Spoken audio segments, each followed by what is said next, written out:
Thank you for the introduction, Annalena. My name is Luci Pangrazio and I'm from Deakin University in Australia. My research interests are in young people's use of digital media and also the changing nature of digital texts. So it's a real honour to be here today. And looking around, it's great to see such strong commitment to digital learning and innovation. So I'm really looking forward to the conversations and ideas that will unfold across the day.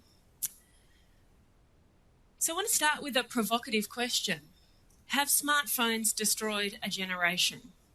Now, while this might appear to be a rather dystopian approach to understanding young people's digital practices, this was in fact the title of a recent article in The Atlantic by Jean Twenge. And with that question, Twenge neatly tapped into adult fears about the effects of mobile media on young people's health and well-being. In this article, Twenge argued that mobile phones are the reason why mental health issues and suicide rates among young people have escalated significantly in recent years. Now, this argument was subsequently criticised in academic circles. The article attracted significant interest on publication, at least in Australia. It was on local radio and on the national news as well. However, the reporting of Twenge's assertions overlooked her conflation of correlation with causation. Mental health issues in young people, in Australia at least, have unfortunately increased in recent years. But there is no evidence to suggest that this is caused by mobile phones. In fact, teenagers who are suffering from depression and anxiety might be more inclined to communicate via their mobile phones, but this does not lead to feelings of negativity and could in fact be a really positive support for young people who are feeling socially isolated. So Twenge's article is typical of a media panic in which there is this exaggerated emphasis on the harm that media might cause young people. Similar to moral panics, media panics are based around the idea that media is causing some kind of corruption or demise of social order. And the ensuing debate is often emotional, heated, and extremely polarising. Adults and teachers are often positioned as protectors within this discourse, discouraging children from some social media, typically social media, and encouraging others, often educational technologies. But once these binary ways of thinking about phenomena have been invoked, they can be difficult to move beyond. For example, you've probably heard the well-worn argument that video games increase violence in young people. This still circulates even though there is no rigorous evidence to prove that this is the case. Despite this, media panics such as this tend to set the agenda for research, distracting researchers and educators from addressing the more difficult and often hidden issues at play. Teenagers' digital practices, as I'm sure you are well aware, are far more complicated, multi-layered and contextual than what Twenge might lead us to believe. A good example of this complex interplay between the technical and the social can be seen in the rising trend of fake Instagram, or otherwise known as Finstagram. Now, Finstagram is a secondary Instagram account where users are free to share unedited depictions of themselves to a more intimate group of followers. Finsters, as they are commonly referred to, are typically teenage girls looking for some freedom from the pressure to perfect their Instagram image. However, the media has widely reported the tendency for these accounts to become more explicit, including images involving nudity and drugs. Obviously, typical red flags for parents and adults. And not surprisingly, the response from adult commentators has been one of alarm and dismay.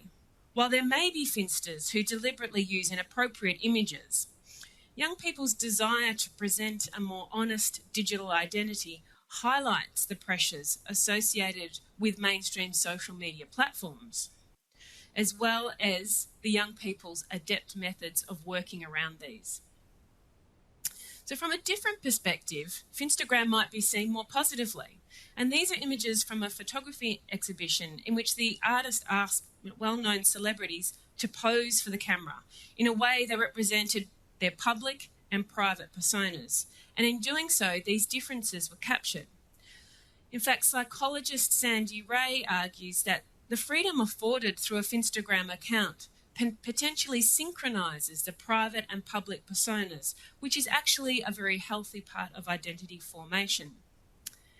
Now, nevertheless, it is ironic that young people feel more authentic or true to themselves on an Instagram account that is labelled as fake.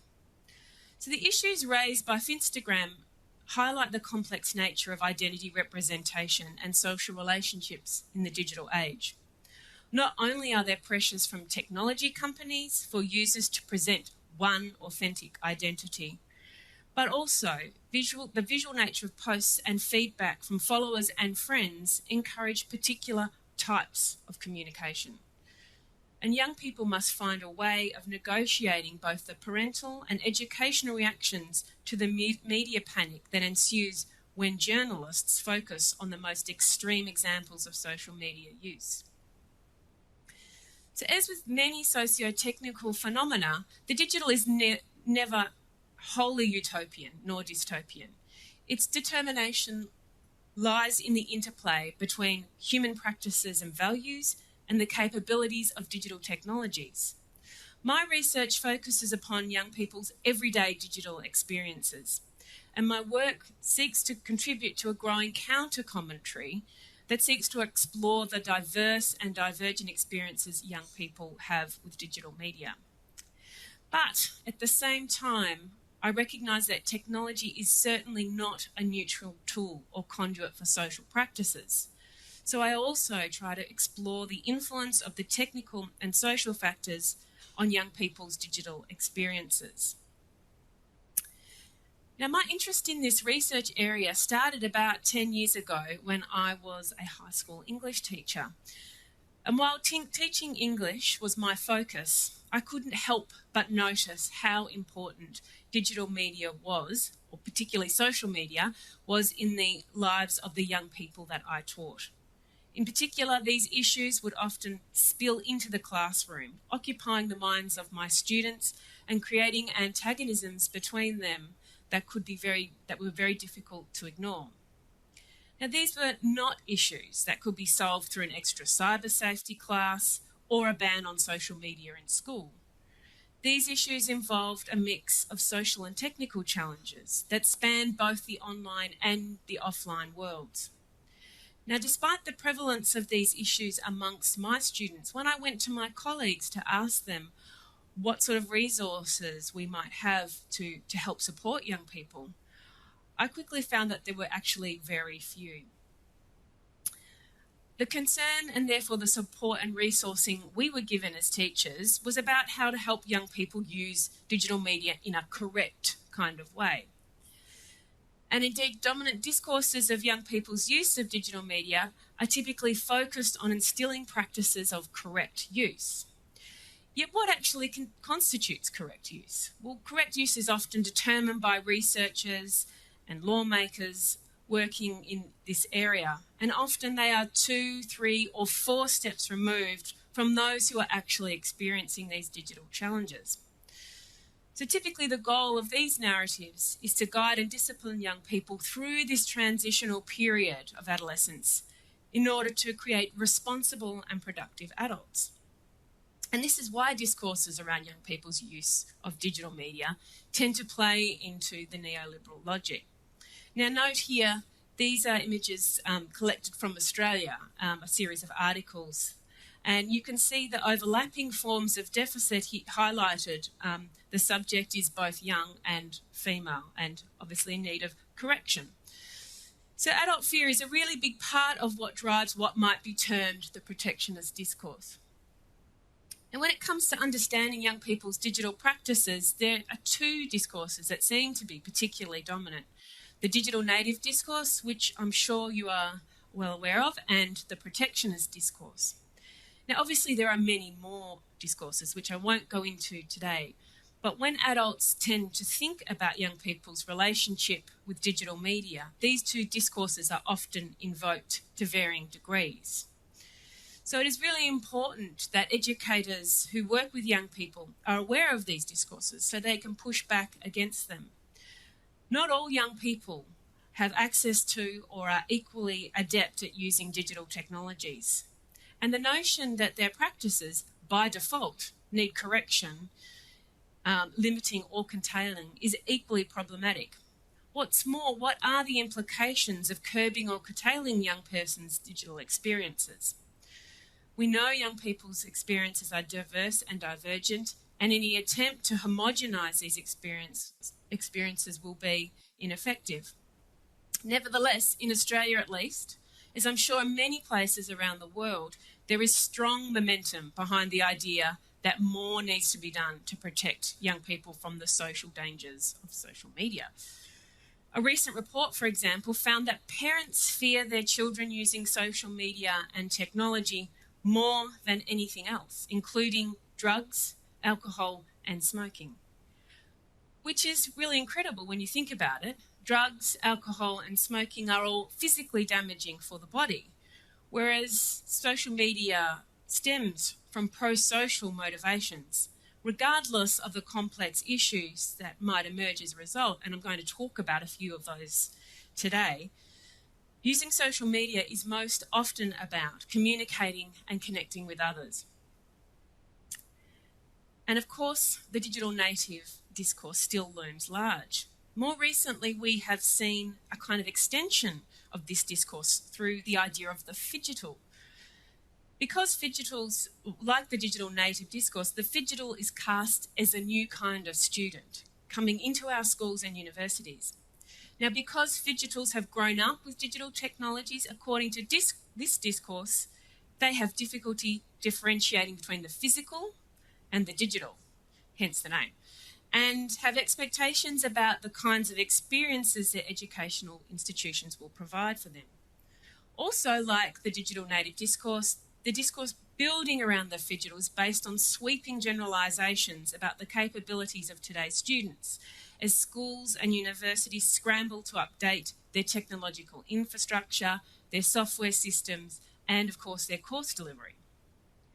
This discourse, like the digital native discourse, is based on assumptions about the expectations that young people have of their institutions. But if we look more carefully at the research and ask young people themselves what digital challenges they face, we might find a completely different set of issues.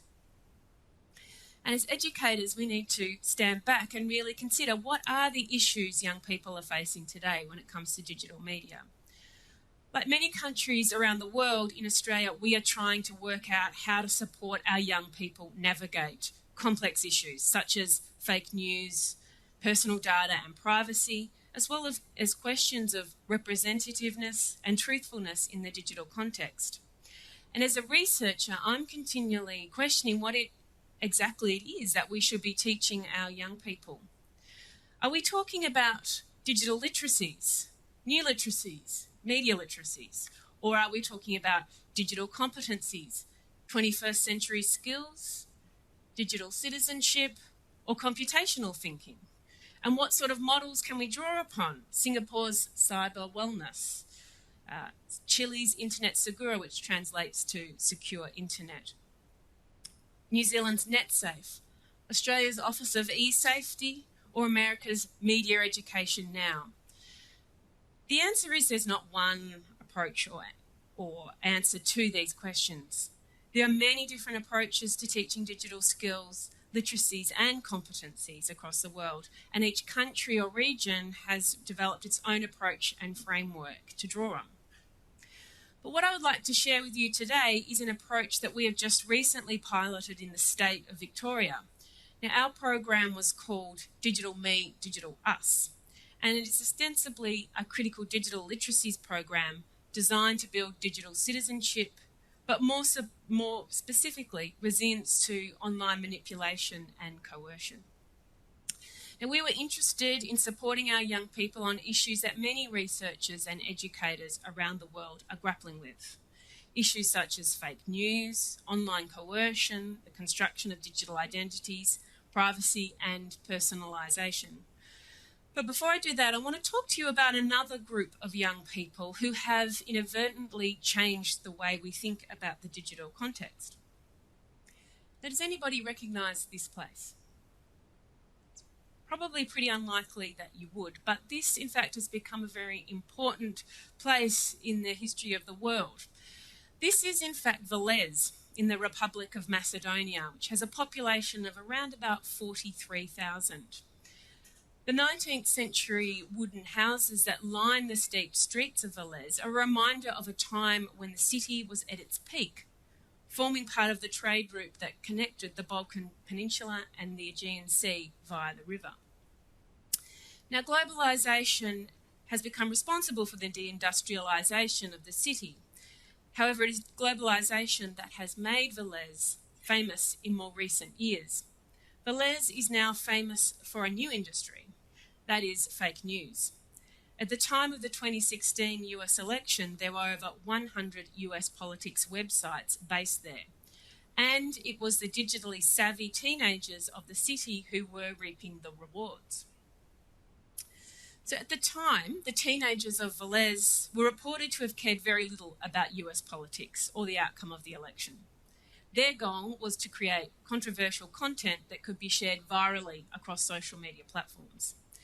Now, this content encouraged users to click out of the social media platform and onto the fake news website created by the teens, where they could make money through the advertising that can be embedded alongside these fake news articles. Now, while the average wage in the city of Velez is approximately €4,200 a year, some of these teenagers were earning up to 20 times this through their Google AdSense accounts, which were attached to these political websites. So it is perhaps not surprising that the mayor of Velez described the monetisation of fake news sites as a success story for this particular city. The teenagers behind the websites were paying their taxes, which, as one teenager quipped, would keep two of his teachers employed for a year. So what I would put to you today is that while they may be social nuisances, the teenagers of Velez's ability to manipulate the technical affordances of the digital platforms and the effective reasoning of social media users make them models par excellence for what it means to be digitally literate in an era of platform politics. Now, while the teenagers of Velez have obviously overlooked the social and ethical implications of their practices, they certainly understand the technical aspects of the platform and how these can be manipulated to produce an effective response, which, as we know, had real-world consequences. So perhaps what we want in our young people is the technical knowledge and social understanding of these teens, yet combined with a sense of ethics and an underlying motivation to improve social cohesion. So this is where the basic intention of the Digital Me, Digital Us program came from. Now, this program was focused on developing critical digital literacies in young Victorians. And this involves, in part, understanding critically but mobilising pedagogically the complex interplay between digitally based protections and digitally based vulnerabilities for young people, particularly in relation to forms of online social harm and predations such as bullying, social exclusion and online appeals to radicalisations. Developing critical skills and digital literacies is a key protection against the risks of radicalisation and the recruitment to violent extremism in online environments. So before creating the program, we thought carefully about the life worlds of our target audience. Now, these students were 12 to 13 years old, and they were experiencing a period of growth and change. So not only is there biological change taking place, but in Australia, at this time, many students change schools, which means that their social dynamics are also changing. As we know, 13 is also the age at which individuals are legally allowed to sign up to social media platforms. Now, we know that many young people are already signed up, but it is safe to say that through the digital, their socialities are expanding, and this has implications for their identity representation and their ability to connect and bond with others. Now, while we acknowledge that this target audience is ostensibly young and digital, we also acknowledge that they are diverse and divergent in their digital practices. We are aware of how socially and contextually bound young people's digital practices are. So the program was split up into two parts. The first was the school-based lessons, and the second was a day-long workshop at the Australian Centre for the Moving Image. And the purpose of the school-based program was to support the students' digital and critical literacy skills so that they are more aware of harmful forms of digital interaction, such as exclusionary narratives, manipulation and coercion, knowledgeable of key concepts around the architectures of social media, such as echo chambers, fake news, and keyboard warriors. We also looked at things like personalisation as well, and able to critically evaluate and deconstruct culturally discriminatory narratives and offer alternative, inclusive and peaceful narratives. So we're really after providing them with some strategies and ideas for what they could do if they did encounter information or content that was damaging or harmful online. Now, the school-based program was broken up into three parts based on the eSafety Commissioner's model for digital citizenship. And that is based around three parts: engage positively, know your online world, and choose consciously. The Australian Centre for the Moving Image is Australia's National Museum of Film, Video Games, Digital Culture and Art, and we collaborated with staff at ACME to develop a series of school-based activities that scaffolded the students toward the workshop. The first of these was to storyboard and create a GIF. The second was to create a video diary, and the third of these was to do a role play in small groups. Now, the purpose of the workshop component conducted at ACME was twofold. First, we wanted them to create a video that was a creative response to the school-based material. But we also want to give students the experience of making a film and also using film editing software such as Final Cut Pro, and many of them had never used this software before. So the first part of the school-based program was all about young people engaging positively with the internet. We started with the question, what is digital citizenship? And in Australia, the curriculum does have a strand on civics and citizenship, but exactly what that means in the digital context is something that the students hadn't quite grappled with, and in fact, probably many people in society haven't quite grasped what digital citizenship actually is. But the majority of this part of the program was focused on the digital me, or who you are online. So we used diagrams and infographics, such as this one down below, as a way of prompting students to think about their own digital practices, such as how they go online, and identifying and categorising their digital practices so they could see either the variety or lack of variety in what they were doing online. But we also looked at more complex ideas, such as the difference between an embodied and a digital identity, and mapping digital identities to understand that we develop different identities for different contexts, and if nothing else, our digital identity continues to expand as we get older, as other parties add information to who we are as people. Now, the last section of this part involved the students developing an understanding that digital content is personalised, and that what we see online is due to the work of platform operators who shape the digital content according to who they think we are and what they think we want to see. But these are quite abstract and complex concepts, especially when we're talking about our target age group, which was 12 to 13 years. So we used lots of clips and diagrams and activities to provide examples of what we were talking about. Now, one activity that we did was based around the website Apply Magic Source, which you might have heard of. Apply Magic Source uses a prediction API, application programming interface, engine from Cambridge University to make predictions about an individual's personality and behaviour based on their digital footprint. So we asked the students to complete a prediction of their own personality and behaviour through using the Apply Magic Source website. As an extension of this, the students were asked to write a reflection on whether they thought the prediction was accurate or not, and if not, why did it get things wrong? At a more critical level, we encouraged the students to think about who might be interested in these particular profiles of them. The second part of the program, we shifted the focus away from the individual to look more specifically at the digital context and the challenges it presents to digital literacies and citizenships. So students were asked to reflect on their own news and information practices, and we then looked at the long history of media manipulation to contextualise the most recent moment of fake news in a longer history. The unit then took a classic kind of media literacies approach to the production of online newspapers, and the students did an investigation on their own. The students were introduced to a kind of typography of fake news from Claire Wardle, in which they could see the different ways news and information can be manipulated to be fake.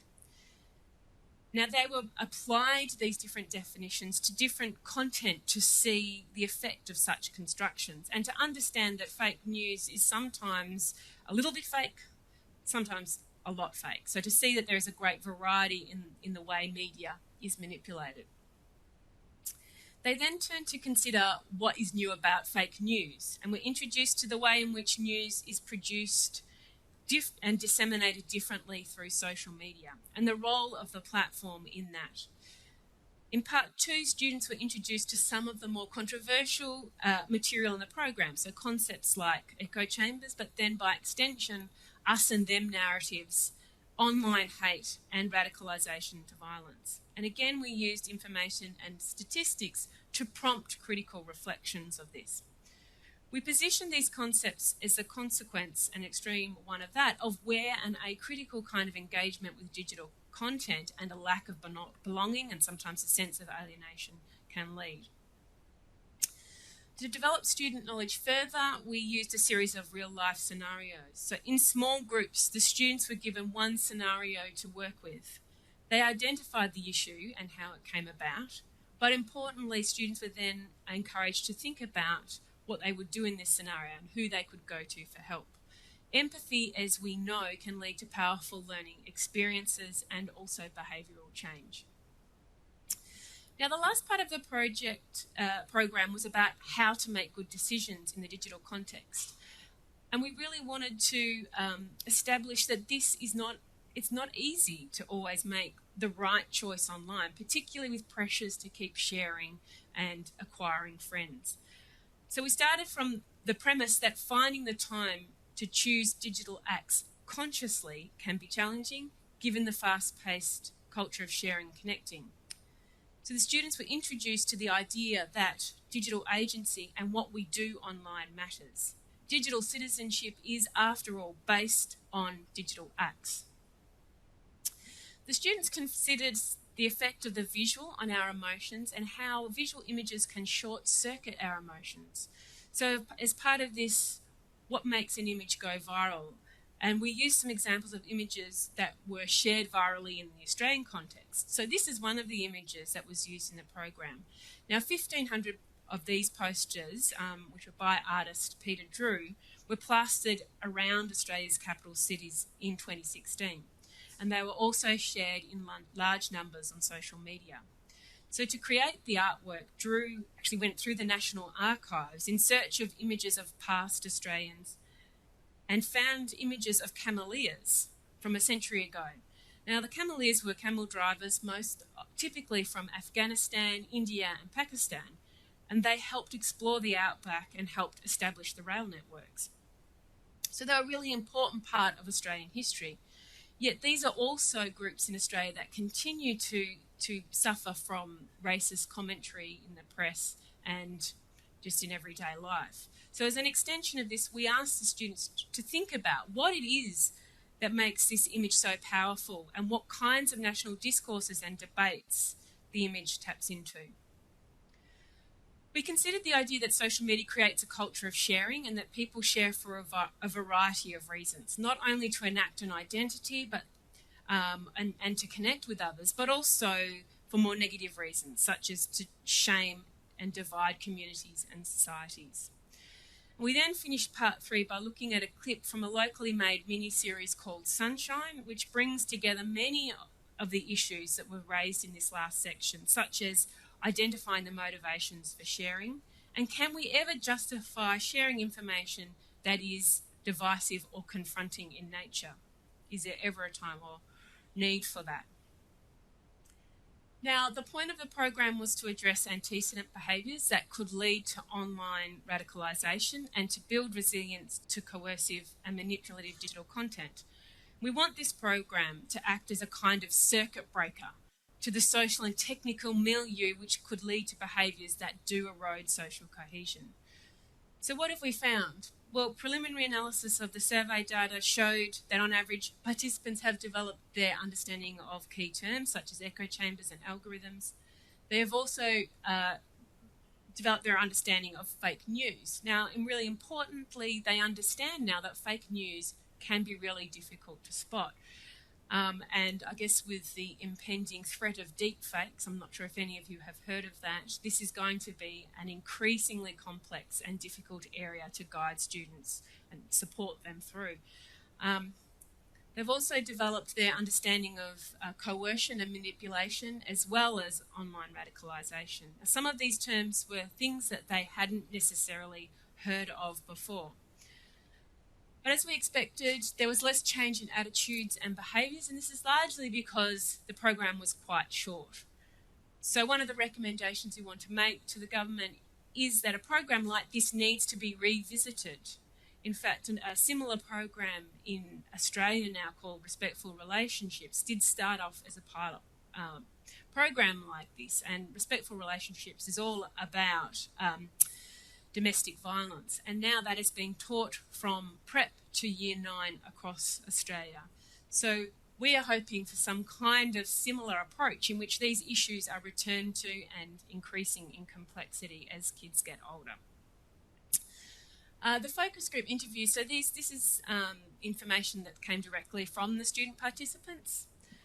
They were very enthusiastic about the program, and most reported that they had not participated in a program of this like this before. So we have a lot of cyber safety in Australia. So from about grade 5 through to year 10, kids do some sort of cyber safety program. And this is often delivered by police who come to the school, and it's very much about fear and scaring kids into the right kinds of practices.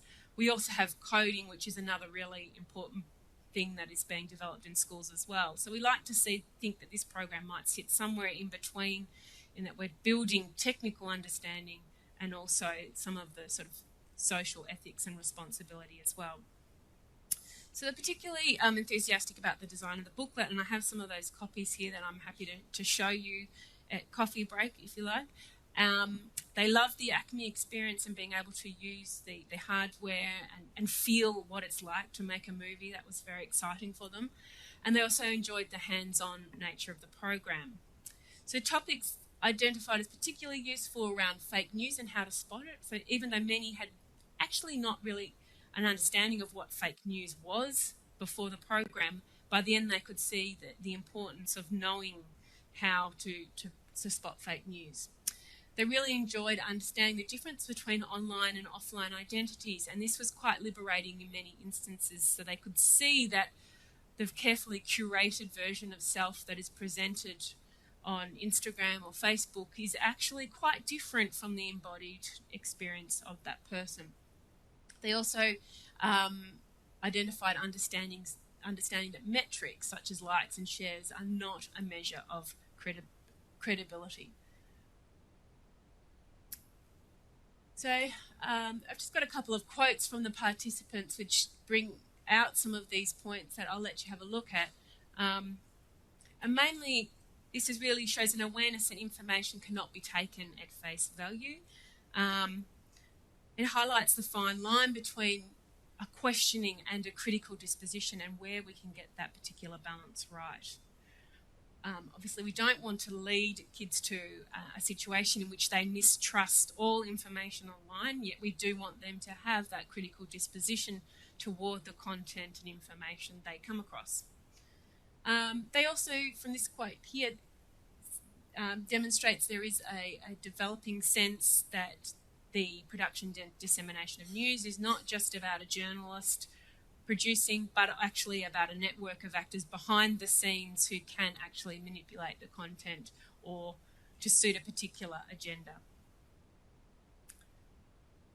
Now, this was by no means a perfect project, and we'll be making a series of recommendations about how things could be improved in the future if the program was to be rolled out more widely. And we certainly hope it is, but there is a state election this year, so who knows what will happen.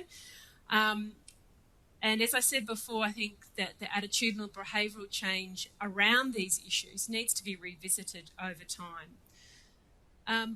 We will also recommend that a project like this sits in the English curriculum, but whether this will be accepted by school authorities in an already crowded curriculum is another matter.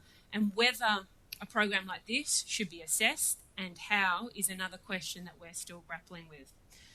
But I just wanted to conclude today by encouraging research and education that articulates in meaningful and relevant ways with young people's digital lives, that informs and speaks back to policymakers, curriculum designers, platform operators and other decision-making bodies, and that supports teachers, parents and other adults to develop young people's digital literacies.